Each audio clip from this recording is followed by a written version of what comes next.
Hello children, good morning. Welcome to SST class children. Children, in today's class we are going to study History Unit 3. The name of the lesson is The Age of Empires, Guptas and Vardhanas. In the last class we studied about the Gupta's dynasties.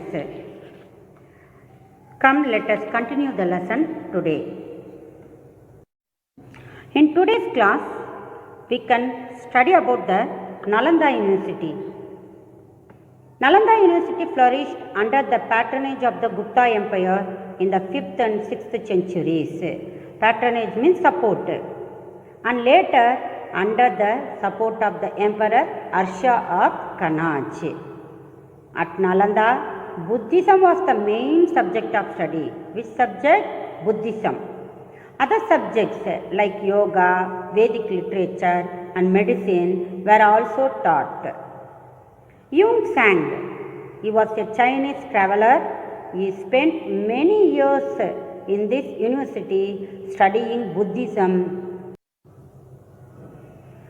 8 Mahapadashalas and 3 large libraries were in this campus.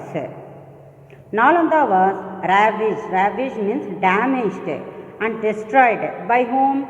By the Mamluks. Mamluks are Turkish Muslims under Bakhtiyar Khalji. Today it is a UNESCO World Heritage Site. What do you mean by UNESCO, children?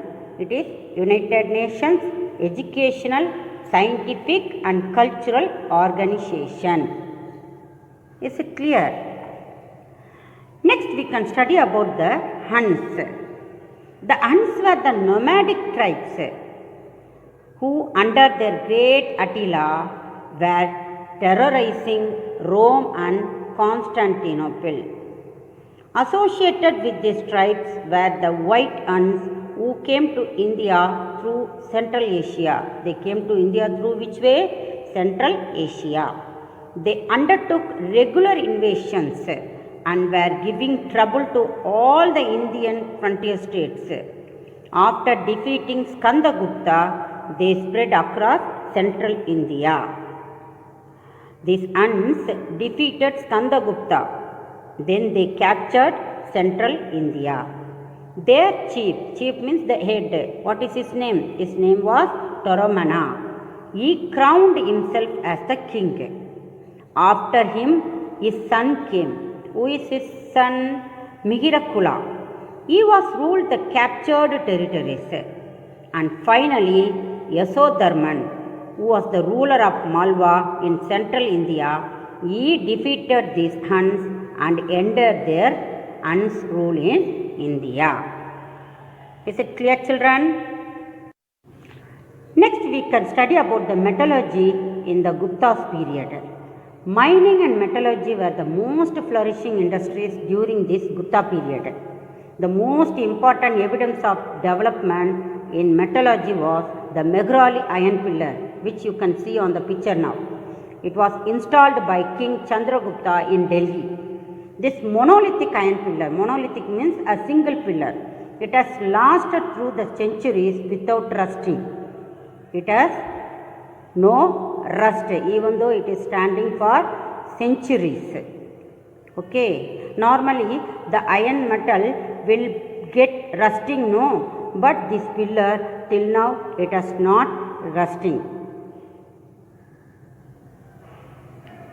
The metals used by them were iron, gold, copper, tin, lead, brass, bronze, bill metal, mica, manganese and red chalk. These are the metals used by these people in this Gupta period.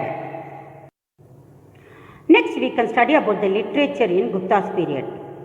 Though the language spoken by the people was Prakrit, the Guptas made Sanskrit as the official language and all their epigraphic records are in Sanskrit language only. The Gupta period also saw the development of Sanskrit grammar based on the grammar of Panini and Patanjali, who wrote Ashtadhyayi and Mahabhashya respectively. A Buddhist scholar from Bengal, Chandragomya. His name is called what? Chandragomya. He composed a book on grammar.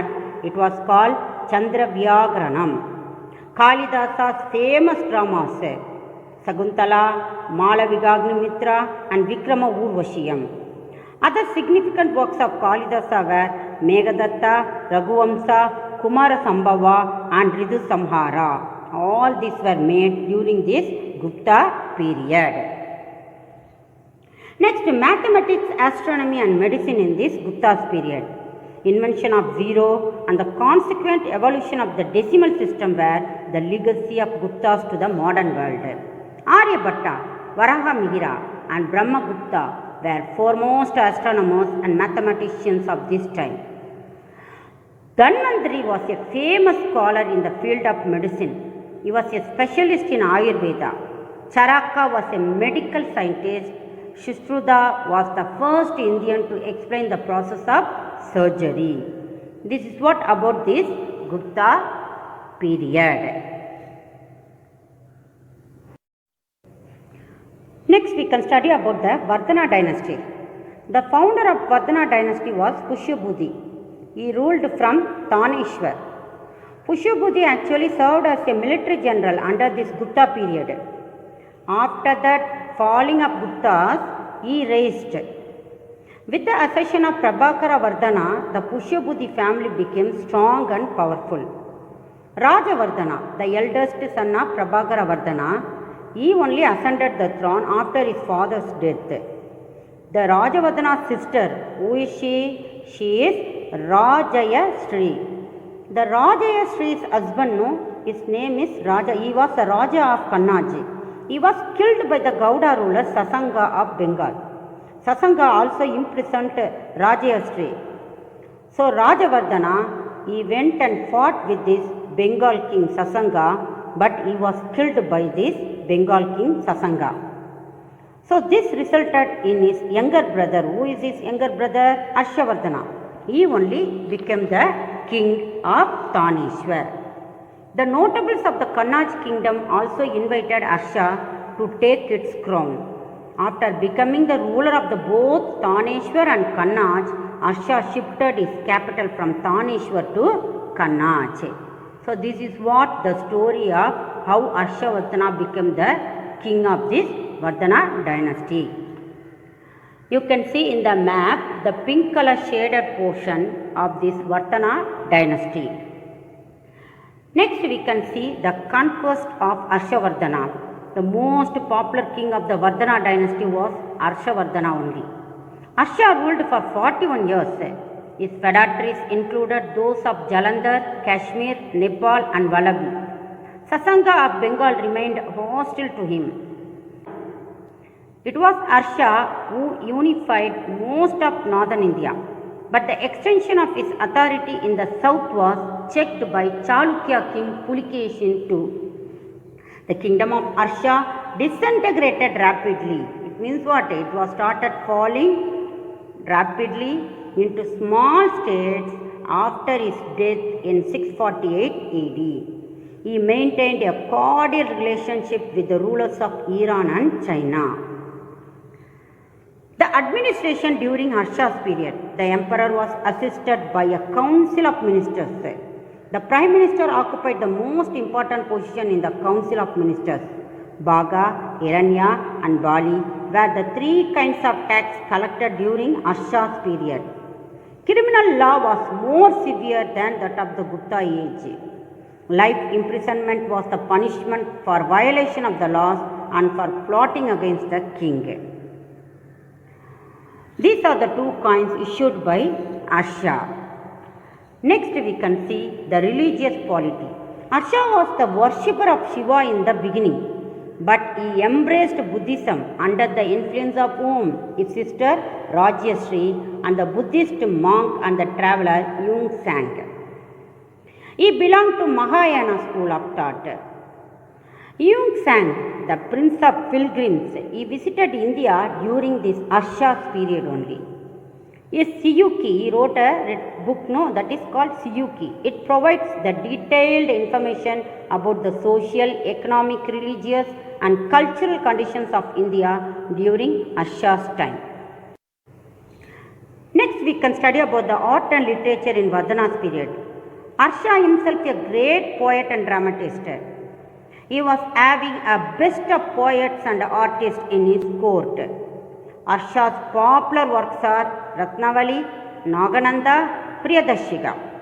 His royal court was adorned by means decorated by whom? Banabhatta, a great poet, Mayura, Hardata and Jayasena. Temples and monasteries functioned as centers of learning. Kannauj became a famous city. Harsha constructed a large number of viharas, monasteries and stupas on the bank of the Ganges river.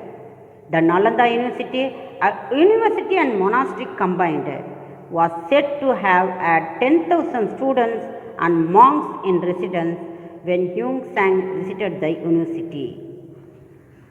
That's all in this lesson, children. Thank you, children. Bye, children.